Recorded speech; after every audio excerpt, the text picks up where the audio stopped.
Yo quería agradecer muchísimo a los organizadores la invitación, especialmente al profesor Manuel Martín Carrasco. Es un gusto estar aquí, muchas gracias por su asistencia. Y bueno, yo voy a hablar de un tema que yo creo que para los que estamos trabajando con pacientes pues puede ser de interés, porque bueno, pues ningún psiquiatra ni ningún psicólogo se levanta por la mañana con un deseo de a ver si bajo los síntomas a mi paciente o a ver si hago que hagan mejor los test, sino lo que queremos es un poco que la vida, el día a día del paciente mejore, ¿no? Entonces, vamos a ver qué factores se asocian a esto que llamamos recuperación funcional en la esquizofrenia y que seguramente será un complemento de la siguiente ponencia, que es cómo intervenir, ¿no? Los aspectos que vamos a abordar son, primero, el concepto y los componentes de la recuperación funcional. Ya les adelanto que no es nada fácil de operativizar ese constructo. Cómo se puede evaluar en el paciente cómo le va en el día a día. Ahí sí que me centraré en los factores asociados. Se han nombrado desde por la mañana algunos factores ambientales muy relevantes y también desarrollaré otros. Y finalmente contaré también un artículo que va a salir en junio en Actas, que también es nuestro, que es una encuesta, un estudio cualitativo y cuantitativo a psiquiatras con la pregunta de si es posible la recuperación funcional en la esquizofrenia. Bueno, sobre el concepto hay varias definiciones que se solapan, ¿no? La primera de ellas es la de remisión sintomática. Durante muchos años los psiquiatras especialmente pusimos mucho énfasis en el concepto de respuesta al tratamiento, hasta que nos dimos cuenta, bueno, pues que la respuesta muchas veces es insuficiente y que hay que ir a por la remisión, es decir, la bajada de síntomas hasta un nivel mínimo o nulo, ¿no? Además se tiene que mantener en el tiempo, ¿no? Luego está el concepto de funcionalidad, que es esta definición un poco vaga de esta capacidad de adaptación a las necesidades personales, familiares, sociales o laborales, ¿no? Sea eso lo que signifique, ¿no? Claro, si unimos estos dos conceptos aparece el concepto de remisión funcional, que se utiliza en algún trabajo, que consiste en que en esos 4 dominios el paciente tenga una buena adaptación. Si seguimos, hay autores que hablan ya de recuperación. Entonces, hace referencia más a un cambio subjetivo. Esto lo enfatizaré en la siguiente diapositiva. Y al final aparece la idea de recuperación funcional, que aúna la remisión sintomática con la remisión funcional, ¿de acuerdo? Sobre la recuperación funcional hay 2 acepciones y es importante saber que, porque hay autores que se manejan con unas y otros con otras. Hay una primera acepción, que es lo que ven en la parte izquierda de la diapositiva, que es la recuperación funcional como medida de resultado, en inglés como un outcome de un ensayo clínico, ¿no? O sea, uno se le da un fármaco o una psicoterapia y vemos si mejoran o no en recuperación funcional o en funcionalidad. Por tanto, sería una medida objetiva que va más hacia lo categorial, en el sentido de que la consigue o no la consigue la recuperación funcional y que es un punto de llegada, ¿no? O sea, es a ver si nuestros pacientes consiguen recuperarse. Sin embargo, hay otra acepción que también es muy interesante, es complementaria, no hay que elegir tampoco, son las dos interesantes, la visión de recuperación como proceso, como narrativa subjetiva del paciente, es mucho más dimensional, o sea, no depende de... lo objetivo sería, bueno, pues el paciente, gracias a mi tratamiento, ha conseguido un puesto laboral, tiene amigos, se ha echado una novia, entonces lo ha conseguido. En la vertiente más subjetiva no sabemos si ha conseguido esas cosas, pero su relato, su narrativa de su vida es diferente, ¿no? Está cargada pues, de confianza en sí mismo, de capacidad, de esto que se llama ahora en inglés un anglicismo, empoderamiento, de capacidad de tomar decisiones. Por tanto, no es tanto un punto de llegada, sino una trayectoria, una narrativa que está haciéndose en todo momento, ¿no? En cuanto a la variabilidad de las cifras de cuántos pacientes consiguen recuperarse funcionalmente, bueno, hay una enorme disparidad que oscila entre 13 y 40% de casos, ¿de acuerdo? Los americanos ya sabéis que son especialistas en operativizar, ¿no? O sea, nos facilitan la digestión de conceptos, ¿no? Por ejemplo, Nancy Andreasen fue la que hizo los criterios de remisión clínica. Bueno, pues en el grupo de Lieberman de la UCLA en Los Ángeles puso unos criterios de recuperación funcional, que son estos. Primero, tiene que el paciente estar recuperado sintomáticamente, lo colocan como requisito. Esto, bueno, puede ser un debate, ¿no? Si luego hay preguntas, ¿no? Pero ellos lo colocan como un requisito. En segundo lugar, tiene que ser capaz el paciente de realizar actividades diarias sin supervisión. En tercero, tiene que tener un trabajo remunerado, y esto es muy estadounidense, o sea, el concepto de productividad lo valoran mucho en la capacidad de estar en el mundo. Sin embargo, bueno, dicen que las excepciones es si es estudiante o ama de casa con un funcionamiento adecuado, ¿no? Bueno. Y finalmente tienen que participar en actividades sociales placenteras al menos una vez a la semana, ¿eh? Me pregunto si los que estamos aquí cumplimos estos criterios. Yo muchas veces, pues algunas semanas no, desgraciadamente. Además hay que cumplir estos criterios durante 2 años, con lo cual son criterios de recuperación funcional exigentes. Siguiendo un poco con la presentación, bueno, esto realmente es imprescindible retomar la magnífica presentación de Jim Vanos sobre la interacción gen-ambiente y esa complejidad, ¿no?, entre variantes genéticas y las múltiples variantes también ambientales, ¿no? Este sería un poco el curso de la psicosis, pero mi pregunta es, en un paciente de 20 años con un primer episodio psicótico, está fatal, está en el hospital, y nuestra duda es, dentro de un año este chico se habrá recuperado funcionalmente o no. ¿Cuáles son los predictores que la literatura aporta? Bueno, pues son estos. Primero, se aumentará la probabilidad de recuperarse si la psicosis no tratada ha sido menor.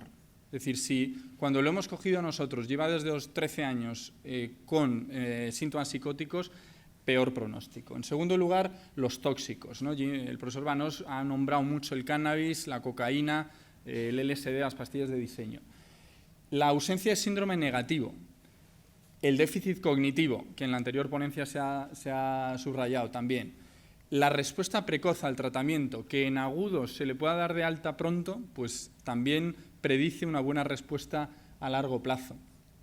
Por supuesto, la adherencia al tratamiento, el buen funcionamiento premórbido, que esto a veces es un poco desalentador, pero es con alteraciones cognitivas es el factor más predictivo de recuperación funcional, cómo estaba premórbidamente. Y finalmente el nivel educativo también influye.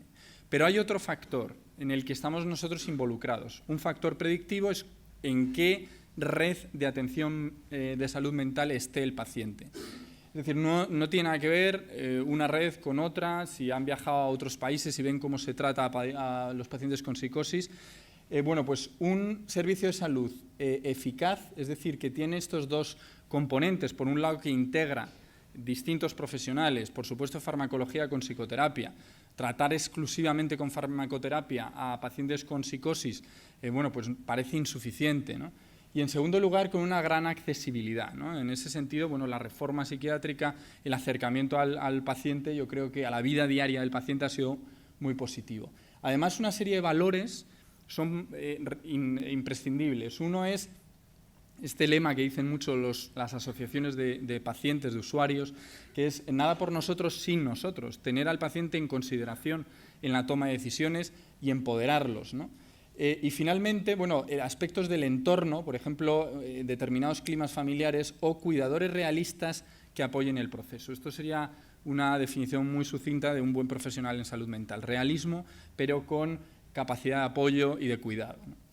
Bueno, sobre la evaluación, ¿cómo evaluamos la funcionalidad del paciente? Pues lo podemos hacer preguntándole al paciente, a la familia o al clínico, y todo tiene pros y contras. Lo que recomendamos, vamos, en el manual que publicamos de recuperación funcional, es la combinación complementaria de las 3 fuentes, porque hay sesgos en las 3. Por ejemplo, si solo preguntamos al paciente, bueno, claro, si el paciente no tiene insight y tiene anosognosia, y es algo muy frecuente en la psicosis, pues probablemente tenga una visión muy dispar a la que el clínico pueda tener. Pero si preguntamos a la familia, pues la familia también a veces tiene muchos prejuicios y distorsiones sobre la enfermedad. Hay un tema que a mí me interesa mucho, que es el del autoestigma, es decir, ideas que tanto el paciente como la familia han interiorizado en algún momento dado de sus vidas, a veces cuando el chico se brotó, y entonces interiorizaron que si mi hijo tiene esquizofrenia va a ser incapaz para trabajar, o no va a poder tener amigos, o no va a poder... Y esa idea muy interiorizada persiste mucho en el tiempo, con lo cual cuando a uno le pregunta sobre su funcionalidad, ahí puede aparecer un sesgo, ¿no? Claro, alguien diría, bueno, pues entonces que sea el clínico el que lo evalúe. Bueno, pues nosotros también tenemos sesgos y tenemos también menos conocimiento del día a día del paciente, porque le vemos de tarde en tarde. En cambio, la familia y el propio paciente pues, nos pueden reportar información más exacta. Claro, la mayoría de clínicos no utilizamos escalas, evaluamos la funcionalidad a través de la entrevista. Y esto tiene pros y contras. Los pros son estos de aquí. Bueno, pues primero que conocemos a nuestros pacientes, sobre todo si no hemos cambiado mucho de puesto laboral, realmente sabemos cuando la vida de nuestros pacientes va un poco mejor o un poco peor. Captura una información no cuantitativa, que en una escala a lo mejor no podría apreciarse, se inserta en la entrevista clínica habitual y fomenta mucho la alianza terapéutica, ¿no? El paciente agradece mucho que le preguntamos sobre su vida y no tanto hagamos una reexploración sistemática de su psicopatología, ¿no? O sea, cuando en la revisión número 17 el psiquiatra se limita a preguntar por delirios y alucinaciones, bueno, si ya llevamos 16 revisiones, ¿no?, de eso, a lo mejor hay que saber su estado clínico, pero nos interesa también el impacto funcional de esa sintomatología. Sin embargo, si solo hacemos una evaluación no estandarizada, tenemos estas desventajas. Primero, hemos visto una pobre concordancia, o sea, creemos que nuestro juicio es bastante preciso, pero nuestro compañero opina de manera distinta. Hay una falta, a veces no somos sensibles de esta manera a hitos que el paciente consigue, pero que a nuestro juicio no son tan relevantes. A veces, si el psiquiatra tiene una idea de la esquizofrenia derrotista, pesimista, nihilista, bueno, pues también se lo transmitimos al paciente en esa exploración de la funcionalidad. Es poco sensible al cambio y tiene el sesgo del propio clínico, ¿de acuerdo? O sea, que pros y contras. Claro, si nos vamos a las escalas, bueno, pues antes se utilizaban estas, seguramente la mayoría de ustedes han utilizado la GAF, que es muy rápida, se tarda 3 minutos, pero que tiene dos problemas básicos. Uno, que mezcla síntomas con funcionalidad, entonces al final confunde, ¿no? Si el paciente está mal de su enfermedad, puntúa muy bajo en funcionalidad. Y luego que, bueno, si la conocen, pues es muy a ojo de buen cubero, ¿no? Bueno, pues le voy a poner 80, es de 0 a 100, pues 80. A mí me gusta mucho de estas la FAST, también es breve, está validada al español, no incluye sintomatología y tiene un nivel de complejidad muy bajo, con lo cual uno puede aprender a pasar la FAST muy rápidamente. Sin embargo, las que están más en boga últimamente son estas tres, la PSP, que es la primera que se ha incorporado en la metodología de los ensayos clínicos. Hay 2 antipsicóticos que ya han salido, además de con variables clínicas con medidas de funcionalidad. No se tarda mucho y bueno, es interesante, está validada por un grupo español también. La Judas es la que ha incorporado el DSM-5 y la OMS y es un poco más farragosa. Y luego está la UPSA, si la conocen, que no solo se le pregunta al paciente su funcionalidad, sino que se le pone a prueba. Se le pone a prueba a ver si es capaz de hacer determinadas tareas, ¿no? Como pedir un billete de tren en una estación y hacer un intercambio, ¿no? Entonces, bueno, también la Matrix ha complementado, la Matrix saben ustedes que es la batería neuropsicológica que ahora está muy hegemónica, pues dice que se debe complementar con la UPSA para ver el impacto funcional, ¿no? Dicho esto, ¿qué factores influyen? Bueno, pues el factor que influye de manera muy decisiva en la funcionalidad es la clínica, es la sintomatología. Cada dimensión, y no hay que menospreciar, por ejemplo, la dimensión afectiva, que a veces está negligida en la esquizofrenia, ¿no? No exploramos bien la sintomatología afectiva y muchas veces no diferenciamos entre síntomas negativos y síntomas depresivos, ¿no? Simplemente decir que cuando hay depresión impacta muy negativamente en la funcionalidad. La dimensión cognitiva, bueno, ha sido expuesta anteriormente, con lo cual no me voy a extender, y la dimensión negativa pues es muy relevante para la funcionalidad. Claro, cuando hablamos de que un paciente está deteriorado, a veces nos referimos a deterioro cognitivo y a veces a deterioro funcional. Y nos remite a los autores clásicos que hablaban de que lo nuclear en la esquizofrenia era el deterioro. Kraepelin, pues clásicamente con la idea de la demencia precoz, con el debilitamiento de las funciones psíquicas, Bloiler más con la escisión de las funciones psíquicas, y luego algunos autores que son muy interesantes, como Stransky, que hablaba de la esquizofrenia como ataxia intrapsíquica, ¿no? Como, bueno, no es que las funciones estén reducidas, sino que no están coordinadas, ¿no? Esto remitiría al concepto de deterioro. Claro, la esquizofrenia como demencia, o sea, en la demencia hay un deterioro funcional, bueno, vamos a coger ese modelo. Si la esquizofrenia fuera una demencia, bueno, pues hay autores como, bueno, aquí estaban, pues como Hacker o como Morel. Morel, por ejemplo, en 1850 lanza la idea de la demencia precoz, que Kraepelin luego retoma. Es decir, hay autores que han defendido la idea de, o por ejemplo, la idea de befrenia también va en la línea de la esquizofrenia como posible demencia, cuadro degenerativo, ¿no? Kraepelin evidentemente es el autor principal y con algún otro, y luego simplemente nombrar a otro clásico que no se le suele nombrar, que es Minkowski, que también describió muy bien el deterioro de la esquizofrenia y lo hizo con otras palabras, a las de Kraepelin o a las de Morel. Habló de que el paciente con esquizofrenia se aislaba del mundo para crear otro mundo, un mundo ex novo, que tenía una extrañeza ante la realidad, y esto evoca las teorías que esta mañana se han lanzado por Banós y Sijit Kapoor de las aliens aberrante. Esa dificultad para la empatía y para la cognición social que aparece en el paciente con esquizofrenia, y Minkowski decía la pérdida del dinamismo íntimo de la vida. Bueno, pues eso, otro autor que ha ido en la dirección del deterioro de la esquizofrenia y su impacto funcional. Otros autores han dicho, bueno, la clave del deterioro es el síndrome negativo. En esto de síndrome positivo y negativo, pues esa mezcla de déficit cognitivo, anedonia y enlentecimiento, disminución de la velocidad de procesamiento. Es decir, el paciente empobrecido cognitivamente, embotado y lento, parece que da una foto de alguien que funcionalmente no va a conseguir los objetivos que hablábamos al principio. Claro, el deterioro cognitivo, bueno, voy a ir muy rápido porque ya se ha nombrado, pero claro, parece que en la esquizofrenia hay una disfunción cognitiva primaria que se da efectivamente, como se ha dicho, en familiares de primer grado, y entonces es un candidato a un endofenotipo de la esquizofrenia, y son alteraciones prefrontales, ¿no?, donde hay una alteración del procesamiento de la información. Claro, hay que tener cuidado con diferenciar la disfunción cognitiva primaria y secundaria. Bueno, Jim Banós ha nombrado el tema de la motivación, que creo que es muy relevante. A lo mejor en el debate lo podemos hablar, a lo mejor podemos estar exagerando determinados déficits cognitivos en la medida en que el paciente no está motivado en rellenar los test, pero hay un déficit cognitivo secundario también, por ejemplo, iatrogénico, ¿no? No nos gusta, pero a veces un fármaco muy sedativo o que produce una torpeza cognitiva, esto que se llama el parkinsonismo psíquico, pues puede interferir negativamente. Y luego hay un déficit cognitivo secundario ambiental, por desaferentización. Es decir, el paciente con esquizofrenia que se aísla recibe menos inputs, se entrena menos y acentúa su deterioro cognitivo. Entonces, hay que verlo un poco en perspectiva. También señalar que no todos los pacientes con esquizofrenia tienen déficit cognitivo. Seguramente ustedes conocen algunos, son una minoría, a lo mejor un 15%, que tienen un buen funcionamiento cognitivo, ¿no? Entonces, todo ha hecho, estos argumentos, digamos, han apoyado menos la hipótesis neurodegenerativa, más la hipótesis del neurodesarrollo, ¿verdad?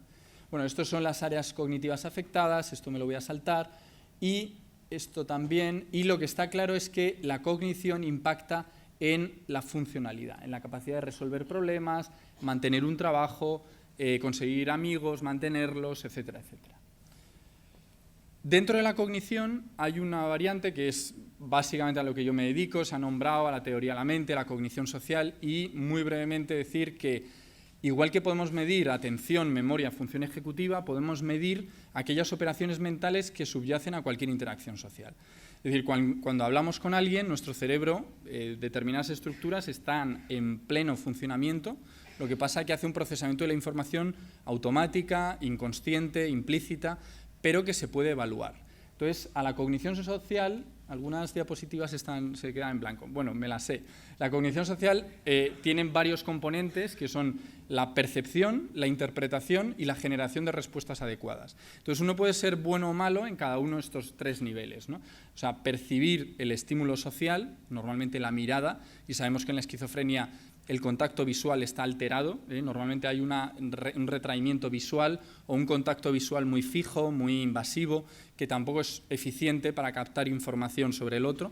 En segundo lugar, la interpretación, es decir, percibir bien, pero interpretar correctamente, sin caer en esto que Banós también ha nombrado, que es la hipo- o hipermentalización, extraer poco o excesivo significado de la realidad.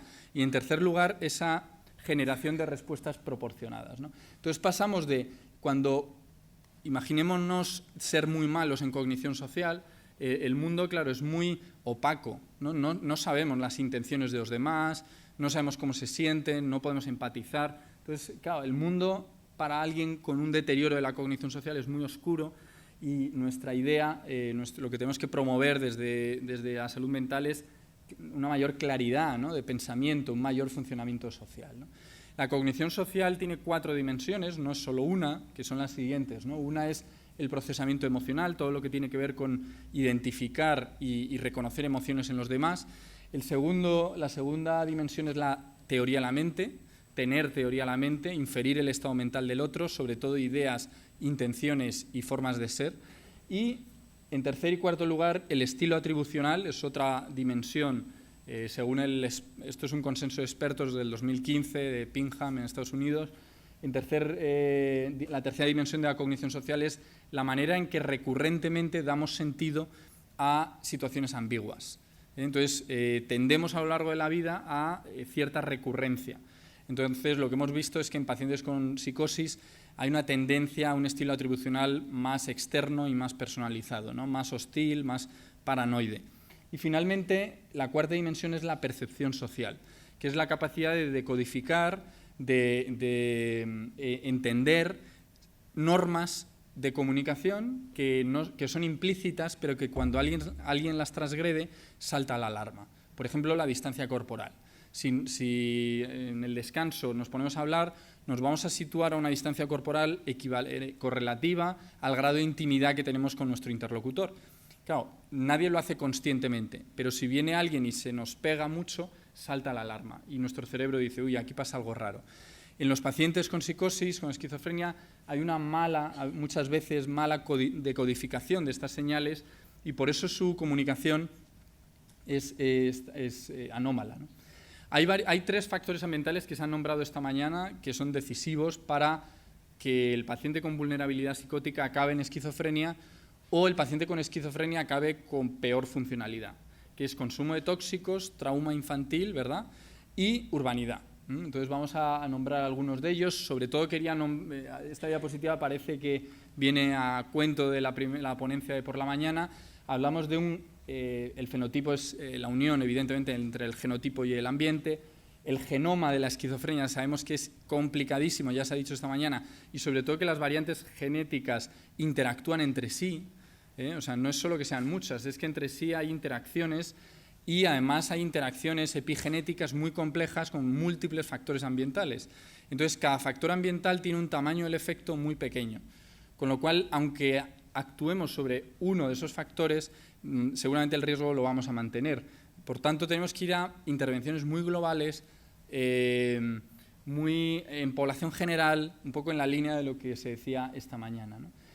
Varios ejemplos sobre factores ambientales y riesgo de esquizofrenia y riesgo de impacto funcional negativo.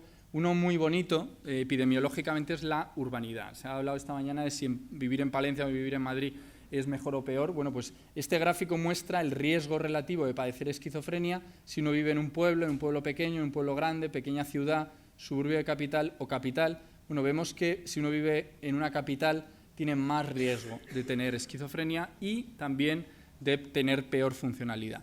Esto se ha hilado un poco más fino y se ha visto que no todas las capitales, no todas las metrópolis, las urbes, son igual de negativas para ello, sino que hay características a veces de urbanismo y de integración de las minorías étnicas que son decisivas para este riesgo. Ciudades más integradas son mejores que ciudades con muchos guetos, donde las comunidades étnicas, donde las minorías prácticamente no se hablan entre sí, ¿no? Además, una buena noticia es que este efecto es reversible. Si uno se cambia de una ciudad de mayor densidad a una de menos, pues su riesgo de tener esquizofrenia o de empeorar se reduce a los 5 años. Otros factores, por ejemplo, uno de ellos es el estigma. También es un factor que impacta en la funcionalidad del paciente con esquizofrenia. Y el estigma se desglosa en 3 términos. Uno es el estereotipo que tiene la sociedad sobre la esquizofrenia. Por ejemplo, los pacientes con esquizofrenia son impredecibles. Eso es típicamente un estereotipo. En segundo lugar, después hay un prejuicio, la emoción que subyace a esta creencia. Claro, como son impredecibles, me dan miedo. Y finalmente aparece la discriminación. Como me dan miedo, evito estar con ellos. Y así el paciente con esquizofrenia recibe menos aferencias sociales, está desintegrado y empeora su funcionalidad. Este es el camino, ¿no?, del estigma a la peor evolución. Bueno, hay múltiples campañas sobre la desestigmatización. Nosotros acabamos de hacer ahora un estudio, hay una encuesta muy bonita, se saldrán los resultados en otoño por ahí con 5.000 pacientes con esquizofrenia. Se les ha preguntado cuál es la mejor campaña contra estigma que tú valoras. Creíamos que iban a decir campañas en los medios de comunicación o no sé, y han dicho invertir en atención de la esquizofrenia. O sea, el paciente lo que nos dice, y además de manera muy con significación estadística, si a mí me dan el mejor tratamiento, eso es lo que me ayuda más a no estigmatizarme, ¿no? Me parece un resultado muy interesante, ¿no? Sin embargo, bueno, en la prensa pues se hacen cosas también, ¿no?, interesantes desde distintas entidades, ¿no? Otro factor que impacta en la funcionalidad es el insight. Claro, esto es un poco un terreno resbaladizo porque siempre hay pacientes con nulo insight y que ellos reportan muy buena funcionalidad, pero que ni la familia ni nosotros consideramos que tienen una buena funcionalidad. Hay a veces una discrepancia que está mediada seguramente por la nosognosia, por la falta de conciencia de enfermedad, o no, esto lo dejo también para el debate, pero esas discrepancias entre la visión de la funcionalidad de uno mismo o de los demás, ¿no? O sea, alguien, por ejemplo, que no tiene ningún amigo, que no tiene ninguna relación afectiva, que no tiene ninguna afición, que no trabaja, que no, yo qué sé, cumple que no sale prácticamente de casa y que te dice que está fantástico, ¿nos lo creemos o no? O, no sé, eso lo dejo para el debate. Bueno, dichos estos factores, bueno, en la siguiente ponencia se va a hablar de cómo intervenir sobre ellos, ¿no? Yo me la he saltado y acabamos, me quedan 3 minutos, sobre esta encuesta que hemos hecho, ya está publicado, en junio del 2016 va a salir. ¿Es posible la recuperación funcional? Lo que hemos hecho es grupos focales con un análisis cualitativo y una encuesta a un número muy amplio de pacientes, de psiquiatras que tratan esquizofrenia.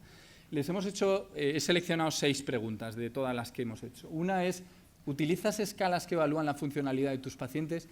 Lo que vemos es una distribución muy heterogénea. O sea, algunos sí, otros un poco, muchos prácticamente nada. Esto nos indica que es muy variable, que seguramente tenemos un área a mejorar. A lo mejor para complementar la evaluación de la funcionalidad no estandarizada nos vendría bien utilizar un poquito más, mover la gráfica más hacia la derecha y familiarizarnos con la FAST, por ejemplo, que no se tarda nada, se tarda 4 minutos en pasar la FAST y a lo mejor nos ilumina algunos aspectos de la funcionalidad del paciente. En tercer lugar, en el tercer ítem era, mi prioridad como terapeuta es optimizar la funcionalidad de mis pacientes. Bueno, pues ahí sí que vemos unanimidad. La gran mayoría dice que está bastante o absolutamente de acuerdo con esta afirmación, más que bajar sintomatología. Otro ítem era, la eliminación de síntomas es la clave para la recuperación funcional de los pacientes. Bueno, pues no está tan claro. Algunos, en torno al 50%, dicen que mejorar síntomas tiene que ver un poco o bastante con la recuperación funcional. Un 14% dice que absolutamente, pero luego un número no desdeñable dice como que van por otro lado, que no solo es bajar síntomas, sino que hay que promover las funcionalidades de otra manera. La pregunta 6 es, ¿alcanzar la recuperación funcional no es realista en la esquizofrenia? ¿Sí o no?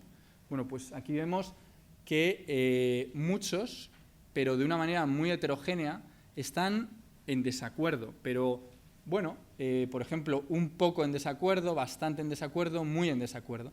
Un 12%, un 13% dice ni de acuerdo ni en desacuerdo y en torno como a un 15% pues sí que cree que no es posible alcanzar la recuperación. Nosotros un poco intentando interpretar los datos, hemos hecho una lectura complementada con el análisis cualitativo de que es difícil alcanzar la recuperación funcional en la esquizofrenia. Nosotros tenemos algo que ver en ello y tenemos que actuar sobre múltiples aspectos, ¿no? Donde sí hay mucha unanimidad, y esto yo creo que es un sitio para también contarlo, es que la implementación de intervenciones psicosociales es importante para obtener la recuperación funcional, pues prácticamente el 90% de psiquiatras dice que es decisivo, la psicoterapia, las intervenciones psicosociales. Conclusiones. Bueno, simplemente decir que la recuperación funcional consideramos que debe ser el eje, ¿no?, del tratamiento y la rehabilitación de la esquizofrenia, que posiblemente no la evaluamos lo suficiente, que hay múltiples factores clínicos y ambientales que afectan a la recuperación funcional y que son susceptibles de incorporarse, que quizá debemos incorporar la perspectiva de pacientes y familiares en este análisis y, ojo, al efecto Pigmalión. No sé si lo conocen, es que si uno cree que va a ocurrir algo, aumenta la probabilidad de que eso ocurra. Entonces, si consideramos que no hay nada que hacer con los pacientes con esquizofrenia y que tienen un deterioro indeleble, inamovible, esa creencia que tengamos seguramente va a modificar nuestra actitud y nuestra intervención sobre ellos. Pues muchísimas gracias por su atención.